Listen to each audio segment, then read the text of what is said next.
Water टैंकियाँ अक्सर leak हो जाया करती हैं, बजाय इसके कि इसको चेंज किया जाए तो इसको हम रिपेयर करेंगे। इस वीडियो में आपने बहुत सी वीडियोस देखी होंगी जिसमें गन्स का इस्तेमाल किया जाता है या हीट गन से या प्लास्टिक को गर्म करके टैंकी पे लगाया जाता है, लेकिन जो मैं तरीका आज आपको बताने वाला हूँ वो बहुत ही आसान है और बिल्कुल लो बजट में, यानी कि 100 से 150 की कीमत में आप अपनी टैंकी को बआसानी बना सकते हैं। ये आप देख सकते हैं कि मेरी जो टैंकी है वो उसका तल जो है बिल्कुल टूट गया है, और ये टूटा ऐसे नहीं है, ये हमारी गलती की वजह से टूटता है। अक्सर न्यू टैंकियाँ भी लीक हो जाया करती हैं, वो एक हमसे एक मिस्टेक ये होती है कि जैसा जहाँ पर हम टैंकी को रखते हैं वहाँ पर जो जगह है वो बिल्कुल हमवार नहीं होती। सबसे पहले जो है हम इस जगह को हमवार करेंगे जहाँ पर टैंकी को हम रखते हैं।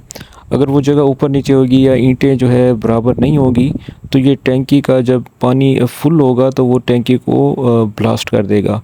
तो यही गलती जो है अक्सर प्लम्बर कर जाते हैं, जो कि एक बहुत ही छोटी सी गलती है, और अगर देखा जाए तो इस गलती को हम सुधार भी सकते हैं। सबसे पहले मैं इस टैंकी को यहाँ पर रेगमल मारूंगा जहाँ से टैंकी टूटी हुई है, ताकि जब भी हम इसको बनाएं तो इसकी जगह बिल्कुल लेवल हो जाए। उसके अलावा टैंकी को अच्छी तरह से चेक करना है, जहाँ पर पाइपलाइन लगी हुई है अगर वहाँ पर भी थोड़ा सा भी अगर लीकेज है तो उस जगह को भी अच्छी तरह से रेगमाल लगा के अच्छी तरह से साफ़ कर लेना है। अच्छी तरह साफ़ करने के बाद इसके ऊपर हम थोड़ी सी रेत डालेंगे, और रेत डाल के जिस जगह पर भी बैंड आया है या क्रैक है वहाँ पर पहले उसको अच्छी तरह से रेत के साथ ढक लेना है। और रेत के बाद जो है अब हम इसके ऊपर एल्फी लगाएंगे। आप देख सकते हैं कि कैमरा पकड़ने में और वीडियो बनाने में कितनी दिक्कत होती है, तो कोशिश किया करें कि इस किस्म की वीडियोज़ को लाइक करें और अप्रिशिएट करें। इसके ऊपर अभी मैं एल्फी लगाऊंगा, और एल्फी को सूखने में भी कम से कम 2 से 3 मिनट लगते हैं। रेत लगाने के बाद एल्फी को रेत के ऊपर डालूंगा और रेत को अच्छी तरह से एल्फी में डिप कर दूंगा। इससे ये होगा कि जहाँ जहाँ पर भी क्रैक है वहाँ पर पकड़ बहुत ही अच्छी हो जाएगी। और ये अमल हम 2 बार करेंगे ताकि